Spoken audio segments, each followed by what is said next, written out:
the most common issues with presentations can be addressed. So I'm going to go through some more common presentation pitfalls. Make sure that you've read your Bly and Bowden articles so far, because they're going to really add a lot more to this conversation, this discussion. So 8 things I wanted to highlight here that are going to be very important both for your presentation here and also your presentations once you head out into the workforce. The first one is failure to speak to time. Now, your presentation during class is going to be 25 to 30 minutes. It's about 4 to 5 of you, so breaking that up, that might be 5 to 6 minutes, maybe a little bit more. So look at what you're trying to say and making sure you speak well to the time. Practice this. Rehearse it, speaking a little faster than you do, a little slower than you do, making sure you've got the timer there so you know how long it's going to be taking you. Also, it's always good with presentation mode and PowerPoint to have that timer up there so you can see how you're going. Equipment failure. This is always a tough one. When you walk into any sort of presentation, you're giving a presentation, sometimes equipment can... Oh no. Oh, sorry. We'll get... Where'd you go? Oh no, I've lost you. Okay. Sorry, you're back now. Equipment failure. You can have issues with equipment failure. Things might go wrong. That's going to happen. You need to be able to talk through it, get around it, make jokes. That's fine. Happens to everyone. Poor audience analysis.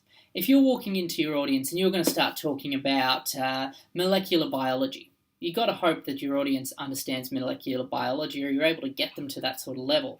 Understand your audience, understand what they're interested in, what time of day it is. If it's 8 a.m. on a Monday morning, they probably need a little bit of a wake up, whereas sort of 11 a.m. on a Wednesday, they're ready to go and fresh.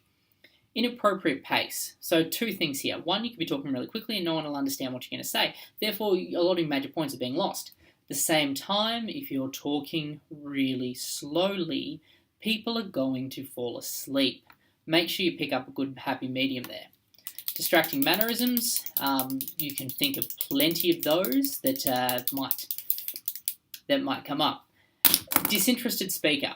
So when you're talking and you're giving your presentation, there's nothing worse than people looking at cue cards and going, yep, I'm talking about this, and this is the presentation today.